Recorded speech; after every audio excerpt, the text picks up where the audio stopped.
presentation, It's a Wicked World, Let's Change It, is actually the homepage of my second business, which is Wicked Lab. And what I'm going to talk about this morning is, why does someone have two businesses? And so I'm going to differentiate between the two businesses, but I'm also going to talk about the journey from business number one to business number two, because they both focus on education for sustainability, but purposely having two businesses allows me to differentiate what part of that journey they actually relate to. And what's amazing is last week a book got published. This is a table from a book, and it shows the journey for education for sustainability through history. And business number one, community capacity builders, is really that third column, which is the time period of the United Nations Decade of Education for Sustainable Development. Column number 4 is where we're at now. And as I said, this book only got published last week.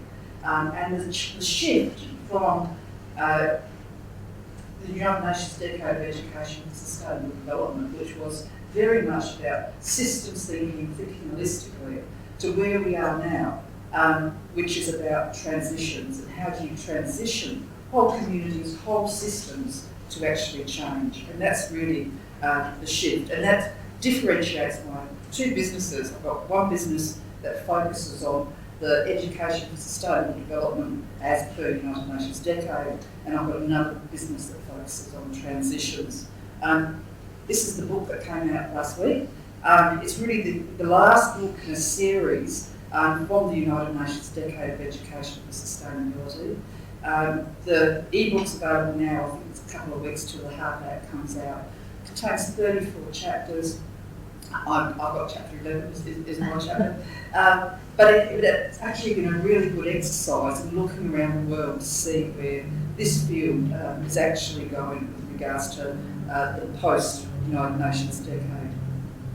I have got in my bag, which I'm going to put out here afterwards, business cards for business number one, community capacity builders, and some postcards for business number two, Wicked Lab, because I've actually uploaded publications onto the business websites. So if you wanted to have a look into more detail about what I'm going to talk about today, rather than taking any notes, you can actually have a look at these publications. So starting off, community capacity builders, which is the third column, which is the United Nations Decade of Education for Sustainable Development world. And this is very much, if you look at the intended impact there, it's very much about creating a more holistic approach to addressing sustainable development. I just want to go back here a bit. This table that I'm referring to is in the introduction to this book. And the introduction to this book is actually open access. Anyone can download it and get the introduction section of this book if you want to have a look at that table. I should have mentioned that. So this is the United Nations Decade of Education for Sustainable Development world, which ended in 2014. And that's the focus of my first business, community capacity builders. And so that United Nations Decade direction was really about mobilising educational resources around the world to create a more sustainable future. And it wasn't specified how countries had to do this. Each country established their own strategy and national action plan, and this was Australia's strategy back in 2007. And the focus there, education and learning, is to focus on developing informed and involved citizens. So it had a strong focus on active citizenship, who were able to engage with complex issues and understand the need to balance competing interests. So that whole focus on systems thinking. And this is Australia's National Action Plan. So the first one for strategies is the National Action Plan. It contained the principles, according to the Australian Government, for education for sustainability. And the 5 of those principles are actually the principles that are contained within the academic literature with regards to what's required for education for sustainability. And they are systems thinking, envisioning a better future, critical thinking and reflection, participation in decision making, and partnerships for change, so working in partnership. And this is the program that I developed. At the start of the United Nations Decade of Education for Sustainability, I was given a scholarship from the University of Adelaide to develop this program. And it very much focused on systems thinking. It took 600 concepts from 7 different perspectives of how to build the capacity of communities to undergo change. Those concepts, tools and techniques were embedded into a process that students went through. They took any community issue or opportunity of their choice through, and it focused on 3 goals. One was for these graduates in this program to be able to develop collaborative community capacity building projects. The second goal was for them to be able to bridge and map what they were doing to the strategic plans of governance. And the third one was for them to feel confident that they'd developed the skills and knowledge to actually participate in community governance, so community visioning, community planning type processes. And this was the process, so they came onto the program, they had a community issue or opportunity they were working on, and they would walk their community issue or opportunity through this process, which contained these 600 concepts, tools and techniques from these 7 perspectives. 20 topics delivered as a 3.5-hour session each topic in a community. But the program was bigger than the training program. The training program was one component. It was actually embedded into local government infrastructure, and the council had all these other things happening, mentoring programs, visits to library, all of these other things were happening. The students had access to the community information systems of the council, etc. So the bit that I was delivering was only really the training component. And this program has been delivered since 2006 with Sharon Zivkovic as part of their Leadership on Kaparinga program. And it maps to those 5 key principles of education for sustainability. I won't go through it all, but it's very much focused on systems thinking. The students learn about visioning processes. They go through 5 different visioning models. They create a vision for the future for their issue or opportunity with the focus group. Critical thinking and reflection, they're challenged by looking at these different perspectives. They look at the tendency for people to hold on to their own beliefs. They're involved in government decision making. They develop a collaborative project. It's collaborative leadership, it's not hero type leadership. So it aligns very strongly with this education for sustainability principles. At the end of the pilot, which was 2006, evaluated the pilot, and it went brilliantly. The evaluation was just brilliant. It came back that all of the participants said, yay, we've actually achieved those 3 goals. They all felt that they had skills in those 3 areas, that they would develop collaborative community capacity building projects, that bridge their works and strategic plans of government, and they felt confident they had the knowledge and skills to actually participate in community governance. But I had a problem with it. I kind of got on the train, because I live out here in Mawson Lake, so I did the train from Kaparinga all the way through, and I was thinking, why don't I feel good about this? And my background is social entrepreneurship. I've been delivering the University of Adelaide social entrepreneurship program for over 10 years. And what's important for social entrepreneurship is social impact. And it kind of came to me on that train trip home after that evaluation was all that it actually achieved was that people developed knowledge and skills. That didn't mean they were able to put it into practice. It's one thing to develop knowledge and skills. It's another thing to be able to put those knowledge and skills into practice. And then I started reading about that and reading literature about training programs. And just because you train people in something doesn't mean that they can actually do it. How much training is wasted? So I started thinking about, how do I know how that impacts on their practice? How do I know if they can influence their communities and their organisations with what they've learned through that program? And in the social entrepreneurship world, we develop programs based on what's called theories of change, program logic. If we do this, this will happen. We're making all of these assumptions. And within education for sustainability, there's 2 real key assumptions with regards to knowing whether what we do will work. one of them is they say if you develop programs based on these 5 principles, then it's going to improve people's practice. They'll be able to get involved in decision making for change processes. It also says that if you have these programs that are based on these 5 principles, these people, these graduates, are going to be able to influence change in their communities and more widely in society.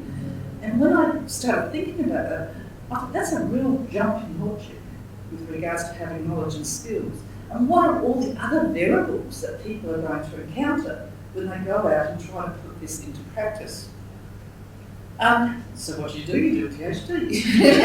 So I signed up for a PhD to track 19 graduates from this program for 2.5 years. I interviewed them every 6 months, each of them for an hour, and I transcribed the interviews and coded the interviews. And the questions I was asking were really relaxed in our interview, but where I was getting to was, were they able to use anything in the previous 6 months in their practice from the program? Were they able to influence the organisations and communities that they interacted with during that 6-month period? And the key question, which didn't feel like a very key question at the time, but it was the key question, was what was the blocking factors and what was the enabling factors with regards to them being able to use what they had learned in the program in the real world. And then finally, because my focus is social entrepreneurship, I wanted to increase the impact of this program. So how could I increase the impact of the program was what I was actually looking at. And the research findings were amazing, because when I matched what the students said to government policy with what they wanted from active citizenship, it ticked all the boxes. So that was good. So, looking at what local government wants from active citizens, they were well educated in civics, well informed on key issues affecting the community, know what local government does, not really any kind of change process that's happening there, like creating change. Know how they can be involved in agenda setting, strategic planning of their local area. So there was all of these things which ticked off to say, hey, this is what government wants from active citizens. But what I found was that they couldn't create systems change. They couldn't change their organisations or their communities because of all these blocking factors, and a lot of them had to do with power relationships. And then what literature says is to create systems change, you need to focus on both the supply side and the demand side. So what I was doing was I was building the capacity of these systems to make change in their communities, but I wasn't developing the ability of communities and government to support this way of working. So I was only really looking at one side. And so I developed a model. What do you do at the end of the PhD? Because remember, one of the focus areas of my PhD was how do I increase the impact of this program? And I needed to create systems change. So I developed this model based on complexity science, quite out there. I presented this as a PhD student at the 2012 International Social Innovation Research Conference in the UK, and the model took out the Best Paper Award for the conference. So as a PhD student, I was quite shocked about that. Mm-hmm. Since then, though, we've come to the end of the United Nations Decade for Education for Sustainable Development, and we now have a post-2015 strategy, which is the Global Action Program. And what they're saying within that is it's identifying that creating the enabling environment for education for sustainability to bring about systemic change is one of the key priority areas now. And it also recognises that understanding complex systems is a key education for sustainability skill. And so now we move into the fourth column of this table that I showed you from the book that's just come out. And so the focus now, the intended impact, is about transitioning systems. And so that sustainable living is the default.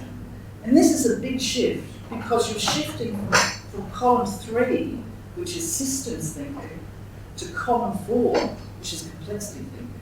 And there's a big difference between those two ways of thinking, because one still thinks about cause and effect, and complexity thinking doesn't take a cause and effect approach, but it's about actually transitioning systems by creating conditions for transitions. And when I look back on sustainability and my PhD, because my focus now is on wicked problems, hence the second business being called Wicked Lab. But sustainability education is about addressing wicked problems. It's about two intertwined wicked problems. Active citizenship is recognised as a wicked problem, a complex wicked problem, and sustainable development is recognised as a complex wicked problem. So we haven't even got one wicked problem, we've got two intertwined wicked problems here. And so wicked problems are huge. There's loads of wicked problems. And I've got examples there on the right. And the beauty about the model that I developed for my PhD, which was focusing on education and sustainability, is the model can be used for any kind of wicked problem. So my focus now is not education for sustainability, but wicked problems in general.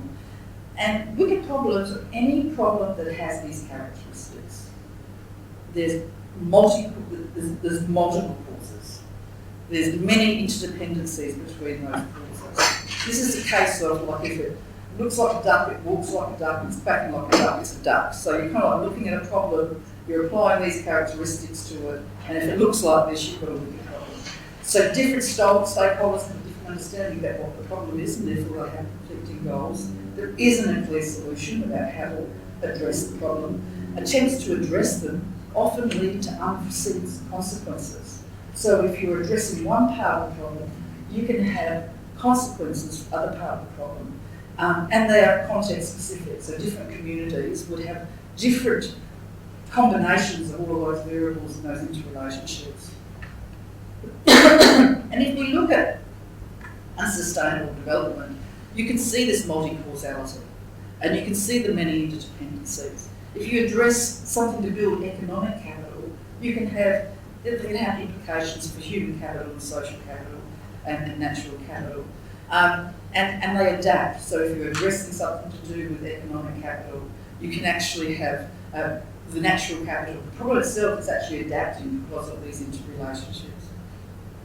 This is another one. This is the obesity system influence diagram. If you haven't seen it before, it's well worth having a bit of a Google and going into depth to have a look at all of these causal factors they identify in this diagram for obesity. It shows the you can click down and have a look deeper at them, but it shows the multi-causality. It shows positive and negative feedback loops and the interdependencies between these causal factors.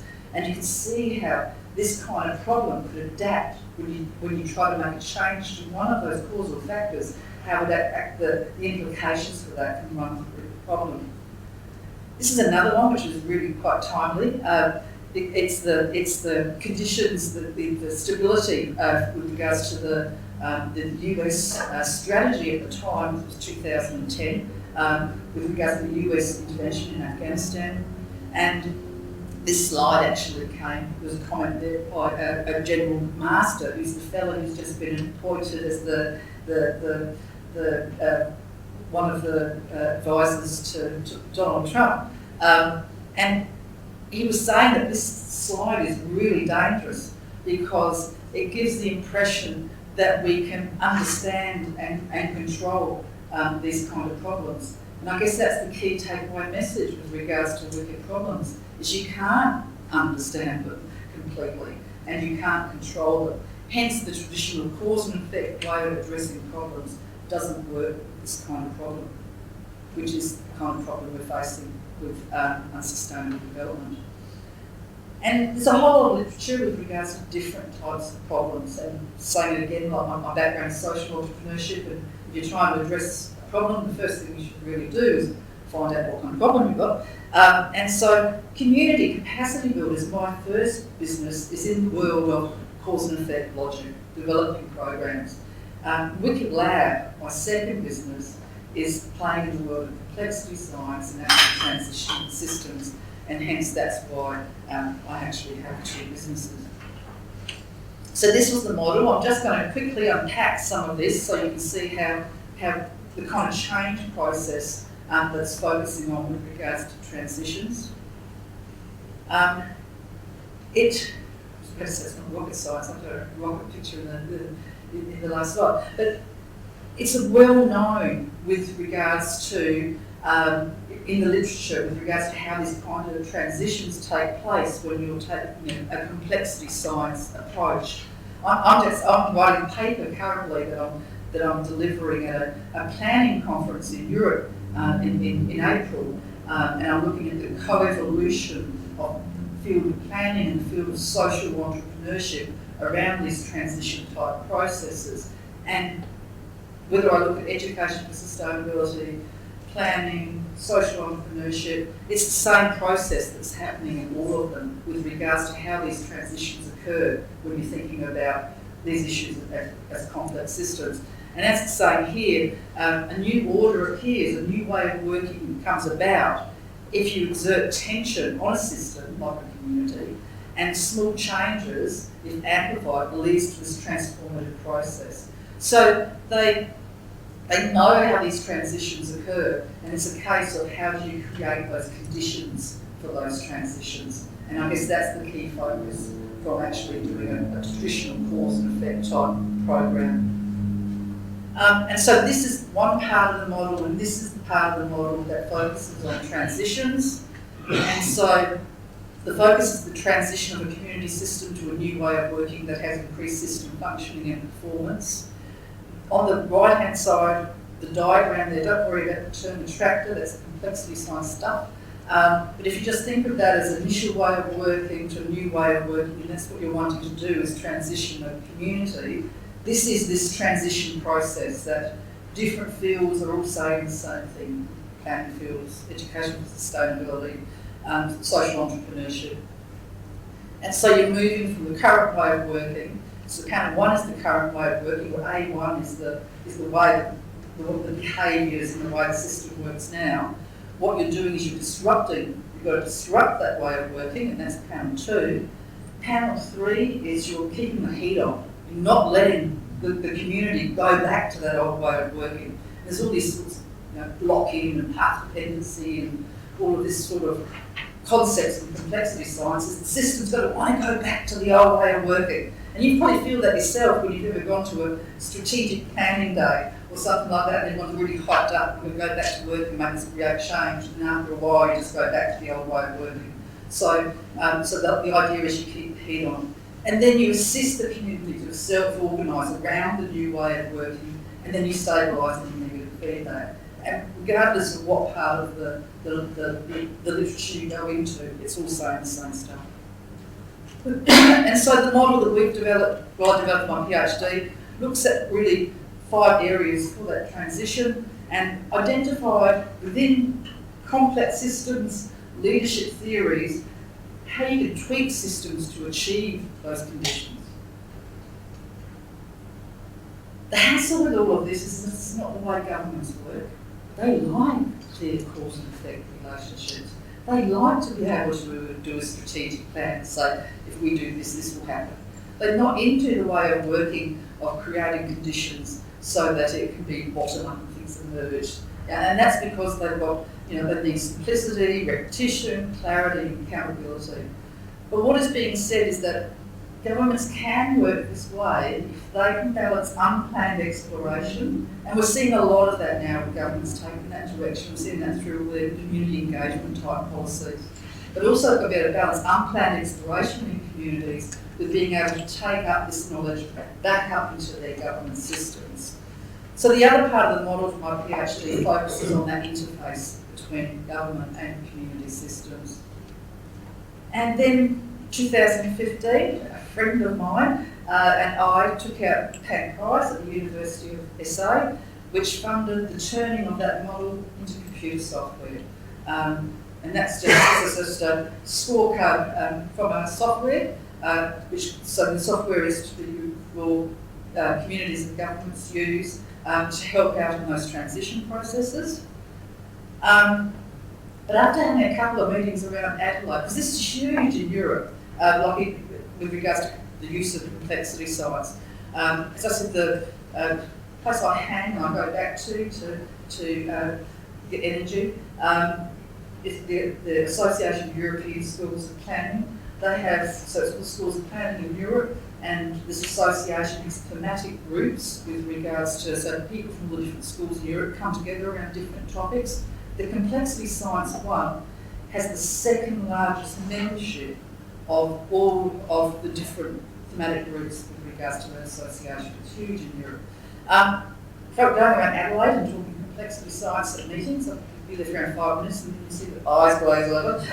And so we decided that what we would do, after around 2 or 3 meetings, we thought this isn't going to be a big hit. So we turned it into a learning program that we're going to be running at the end of March. So it's an online learning program, focusing on 3 units. The first unit is focusing on understanding what working problems are and understanding why complexity science approach is the appropriate approach for addressing them. Unit 2 is about those transitions, and Unit 3 is about that government-community interface. And the reason why I still have community capacity builders is because going back to that table that I started with at the beginning, it's saying in the new world, the present and on, is what the focus is still the traditional United Nations decade of education and sustainability.